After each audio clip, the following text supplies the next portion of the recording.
আসসালামু আলাইকুম, সবাই কেমন আছেন? আশা করি সবাই ভালো আছেন। আজকে আমি করে দেখাবো পটল ভাজি। তো আমি এখানে পটল কেকড়ে ছিলে নিয়েছি। আমি কেকড়ে নিয়েছি যে কারণে এটা শক্ত শক্ত, একদম পুরোটা ছিলে নিইনি। আমি কেকড়ে নিয়েছি, ওপরের ওই খসখসাটা শুধু উঠায় নিয়েছি, নিয়ে আমি এভাবে কেটেছি। কেটে আমি ধুয়ে রেখেছি। আমি এর ভিতরে এখন দিয়ে দিব লবণ পরিমাণ মতন,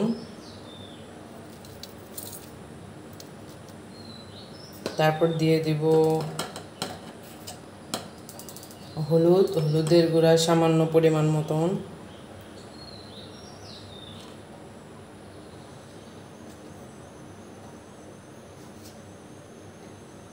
তারপরে দেব মরিচের গুঁড়া,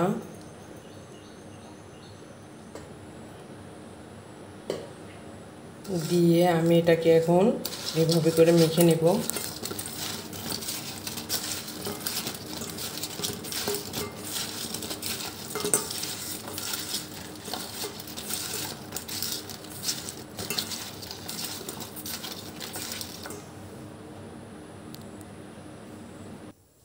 আমি গ্যাসে কড়াই বসিয়ে দিয়েছি আর গ্যাসটা অন করে দিয়েছি। আর ইতিমধ্যে তেলটাও গরম হয়ে গিয়েছে। আর এর ভিতরে আমি দিয়ে দিচ্ছি সরিষা দানা এবং জিরা। সরিষা দানা এবং জিরা আমি এর ভিতরে দিয়ে দেবো।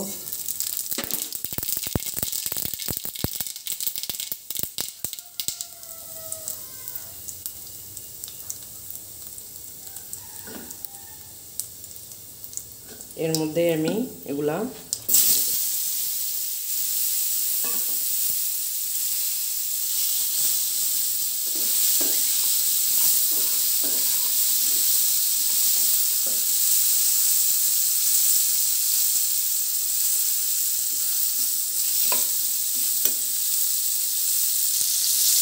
সিদ্ধ হওয়ার জন্য আমি সামান্য পরিমাণ পানি দিব।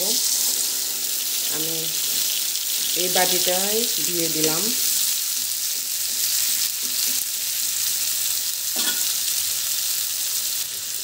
এখন এটাকে ঢাকনা দিয়ে ঢেকে দেব।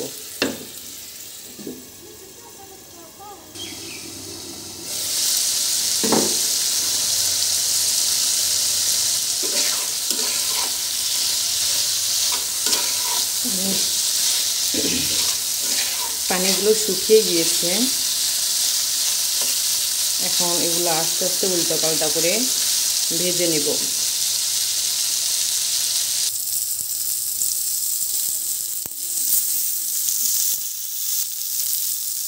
আমি পটলগুলো এখন উল্টিয়ে দিব। এই যে দেখুন, ভাজা হয়ে গেছে। এই পাশে আমি সবগুলো আস্তে আস্তে উল্টা পাল্টা করে দেব।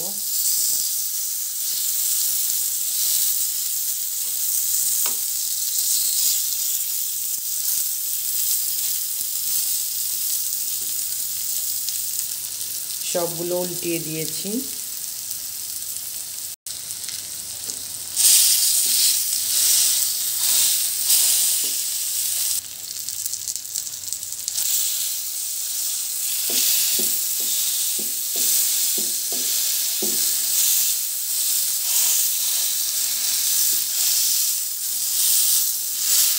এগুলোর ভিতরে যেগুলো পানি আছে সেগুলো চেপে চেপে বের করে নিচ্ছি।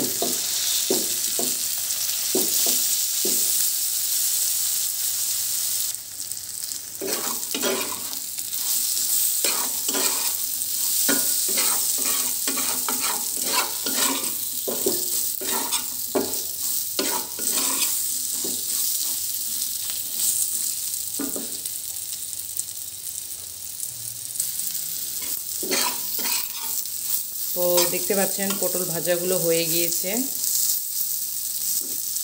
আমি এটাকে এখন নামিয়ে নিব।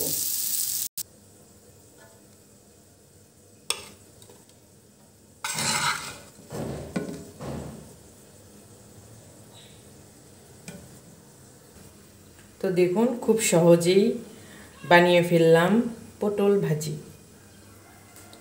তো সবাই ভালো থাকেন, সুস্থ থাকেন। আজকের মতন আমি বিদায় নিচ্ছি। আসসালামু আলাইকুম।